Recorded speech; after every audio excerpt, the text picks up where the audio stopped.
Welcome to hidden cook channel. நாம் இன்றைக்கி உடம்புக்கு ஆரோக்கியமான கருப்பு கவுனி அரிசியில் கஞ்சி எப்படி செய்கிறதுன்னு பார்க்க போகிறோம். தேவையான இன்க்ரீடியன்ட்ஸ் எல்லாம் ஸ்க்ரீனில் இருக்குது, நோட் பண்ணிக்கோங்க.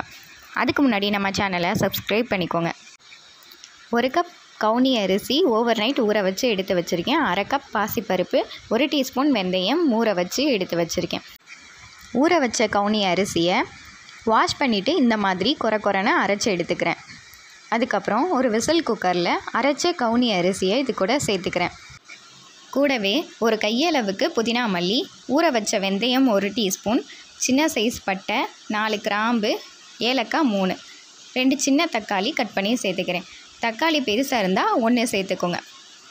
1 டீஸ்பூன் இஞ்சி பூண்டு பேஸ்ட், ஒரு கையளவுக்கு சின்ன வெங்காயம், 3 பச்சை மிளகா, 1 கேரட், 1/2 கப் பாசிப்பருப்பு வாஷ் பண்ணிவிட்டு எடுத்து வச்சுருந்தேன், அதையும் இது கூட சேர்த்துக்கலாம்.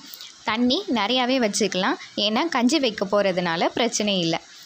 கூடவே தேவையான அளவு உப்பு சேர்த்துட்டு மூடி போட்டு விசில் போட்டு விட்டுறலாம்.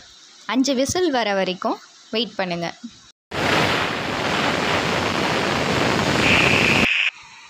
ப்ரெஷர் ரிலீஸ் ஆயிடுச்சு. குக்கரை ஓப்பன் பண்ணி பார்க்கலாம். இந்த கன்சிஸ்டன்சிக்கு கஞ்சி ரெடியாக இருக்கணும். கருப்பு கவுனி அரிசியில் நிறையா சத்து இருக்குது. ஸோ கண்டிப்பாக வாரத்தில் ஒரு டைம் ஆவது கருப்பு கவுனி கஞ்சியை சாப்பிடுங்க. ரொம்ப ஆரோக்கியமாக இருக்கலாம். பாதி தேங்காய் அரைச்சி சேர்த்துக்கிறேன். கஞ்சி திக்காக இருக்குது, அதனால் தண்ணியை சேர்த்துக்கிறேன். உங்களுக்கு வேணுங்கிற கன்சிஸ்டன்சியில் தண்ணி வேணும்னா சேர்த்துக்கோங்க. அப்படி இல்லையா திக்காக வேணும்னா திக்காக ரெடி பண்ணி வச்சுக்கோங்க. அடுத்து தாளிச்சிக்கிறேன். தாளிப்பு அவசியம் இல்லை, உங்களுக்கு வேணும்னா தாளிச்சிக்கலாம், இல்லை அப்படியே சாப்பிட்லாம். டயட்டில் இருக்கவங்க கூட இந்த ரெசிப்பியை ஃபாலோ பண்ணலாம். ரெகுலராக யூஸ் பண்ணுற அரிசிக்கு பதிலாக கவுனி அரிசி யூஸ் பண்ணி சமைச்சிங்கன்னா நிறையா பெனிஃபிட்ஸ் கிடைக்கும். கண்டிப்பாக நீங்களும் ட்ரை பண்ணி பாருங்கள். இந்த கஞ்சியை குழந்தைங்கள்லேருந்து பெரியவங்க வரைக்கும் எல்லாரும் சாப்பிட்லாம். ரொம்ப டேஸ்டியாக அண்ட் ஹெல்த்தியும் கூட.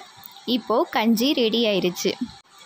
இந்த வீடியோ உங்களுக்கு பிடிச்சிருந்துச்சுன்னா வீடியோவுக்கு லைக் பண்ணுங்கள், ஷேர் பண்ணுங்கள், கமெண்ட் பண்ணுங்கள், மறக்காமல் சப்ஸ்கிரைப் பண்ணுங்கள். தேங்க்ஸ் ஃபார் வாட்சிங்.